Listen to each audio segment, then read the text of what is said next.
Chapter 1. Nightmare Begins. Shadow Slave. A frail-looking young man with pale skin and dark circles under his eyes was sitting on a rusty bench across from the police station. He was cradling a cup of coffee in his hands. Not the cheap synthetic type slum rats like him had access to, but the real deal. This cup of plant-based coffee, usually available only to higher-ranked citizens, had cost most of his savings. But on this particular day, Sonny decided to pamper himself. After all, his life was coming to an end. Enjoying the warmth of the luxurious drink, he raised the cup and savored the aroma. Then, tentatively, he took a small sip and immediately grimaced. Ah, so bitter. Giving the cup of coffee an intense look, Sonny sighed and forced himself to drink some more. Bitter or not, he was determined to get his money's worth. Taste buds be damned. I should have bought a piece of real meat instead. Who knew actual coffee is so disgusting? Well, it's going to keep me awake at least. He stared into the distance, dozing off, and then slapped himself in the face to wake up. Tisk, what a rip-off. Shaking his head and cursing, Sonny finished the coffee and stood up. Rich people living in this part of the city were rushing past the small park on their way to work, staring at him with strange expressions. Looking haggard in his cheap clothes and from the lack of sleep, unhealthily thin and pale, Sonny was indeed out of his place here. Also, everyone seemed so tall. Watching them with a bit of envy, he tossed the cup into a garbage bin. I guess that's what 3 full meals a day would do to you. The cup missed the bin by a wide margin and fell on the ground. Sonny rolled his eyes in exasperation, walked over and picked it up before carefully putting it in the trash. Then, with a slight grin, he crossed the street and entered the police station. Inside, a tired-looking officer gave him a quick glance and frowned with obvious distaste. "Are you lost, boy?" Sonny looked around with curiosity, noting reinforced armor plates on the walls and poorly hidden turret nests in the ceiling. The officer, too, looked scruffy and mean. At least police stations remain the same wherever you go. "Hey, I'm talking to you." Sonny cleared his throat. No." Then he scratched the back of his head and added, "As demanded by the 3rd Special Directive, I am here to surrender myself as a carrier of the nightmare spell." The officer's expression instantly changed from irritated to wary. He looked the young man over once again, this time with piercing intensity. "Are you sure you are infected? When did you start showing symptoms?" Sonny shrugged. "A week ago?" The officer became visibly paler. "Shit." Then, with a hurried motion, he pressed a button on his terminal and bellowed, "Attention! Code black in the lobby. I repeat, code black." The nightmare spell first appeared in the world a few decades ago. Back then, the planet was just starting to recover from a series of devastating natural disasters and subsequent resource wars. At first, the emergence of a new disease that caused millions of people to complain about constant fatigue and sleepiness did not attract a lot of attention. But when they started to fall into an unnatural slumber, with no sign of waking up even days later, governments finally panicked. Of course, by then it was already too late. Not that an early response could have made any difference. When the infected started dying in their sleep, their dead bodies turning into monsters, no one was ready. Nightmare creatures quickly overwhelmed national militaries, plunging the world into complete chaos.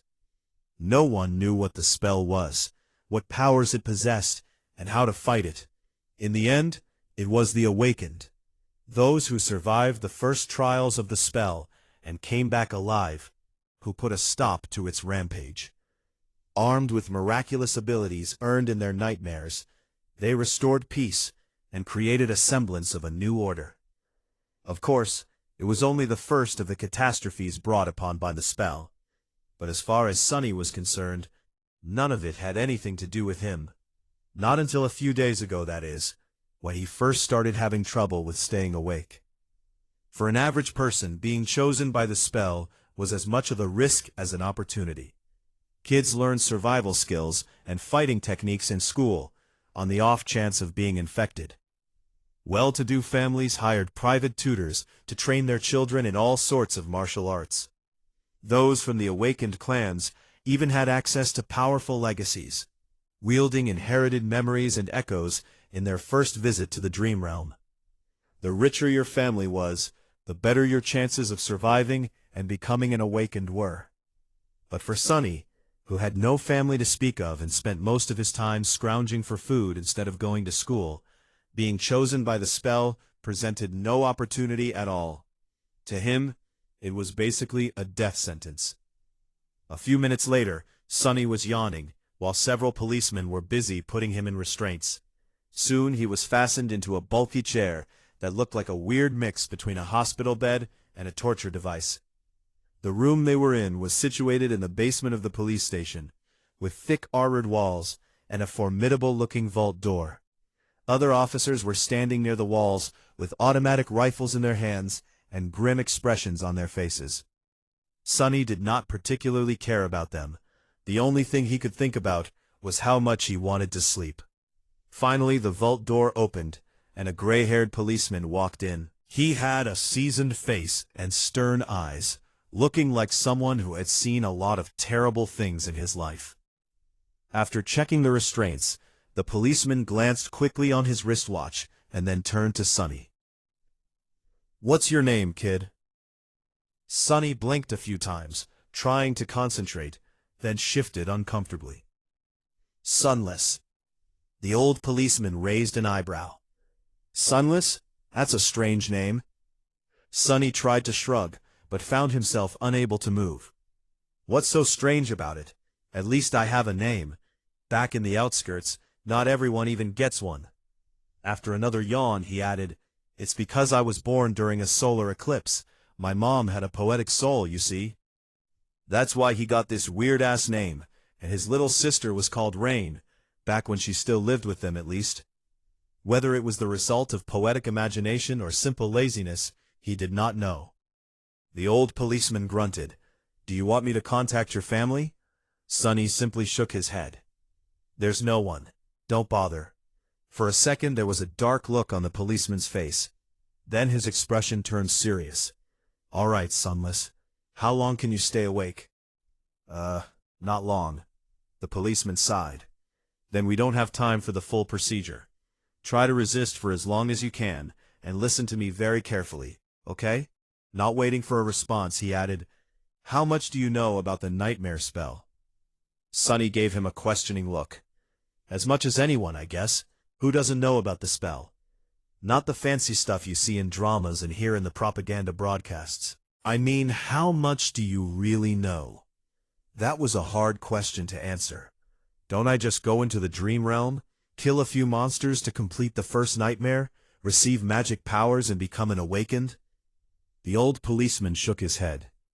"Listen carefully. Once you fall asleep, you will be transported inside your first nightmare. Nightmares are trials created by the spell. Once inside, you will meet monsters, sure, but you will also meet people. Remember, they are not real. They're just illusions conjured up to test you." "How do you know?" The policeman just stared at him. "I mean, no one understands what the spell is and how it works, right? So how do you know that they're not real?" "You might have to kill them, kid, so do yourself a favor and just think about them as illusions." "Oh." The old policeman waited for a second, then nodded and continued. "A lot of things about the first nightmare depend on luck. Generally, it shouldn't be overwhelmingly hard. The situation you're in, the tools you have at your disposal, and the creatures you have to defeat should be within the range of your abilities, at least. After all, the spell sets up trials, not executions. You're a bit disadvantaged due to, well, your circumstances. But kids from the outskirts are tough. Don't give up on yourself just yet." Sunny was getting more and more sleepy. It was becoming hard to follow the conversation. "About those magic powers you mentioned, you will indeed receive them if you survive until the end of the nightmare. What those powers will be exactly depends on your natural affinity as well what you do during the trial, but some of it will be at your disposal right from the start." The voice of the old policeman sounded more and more distant. Sunny's eyelids were so heavy that he was struggling to keep his eyes open. Remember, The first thing you must do once inside the nightmare is to check your attributes and your aspect. If you get a combat-oriented aspect, something like a swordsman or an archer, things will be easier. If it is reinforced by a physical attribute, then that's even better. Combat aspects are the most common, so the probability of receiving one is high. The armored room was growing dimmer. If you're unlucky and your aspect has nothing to do with combat, don't despair. Sorcery and utility aspects are useful in their own ways. You'll just have to be smart about it. There are really no useless aspects. Well, almost. So just do anything in your power to survive. If you survive, you will be halfway to becoming an awakened. But if you die, you'll open a gate for a nightmare creature to appear in the real world, which means that my colleagues and I will have to deal with it. So, please don't die, Sunless. Already half asleep, Sunny felt a bit touched by the policeman's words. Or at least, tried to not die right away. The nearest awakened won't be able to get here for a few hours, so we would really appreciate it if you don't make us fight that thing ourselves. What? With that last thought, Sunny finally slipped into a deep slumber. Everything became black. And then, in the darkness, a faintly familiar voice rang. Aspirant, welcome to the nightmare spell. Prepare for your first trial.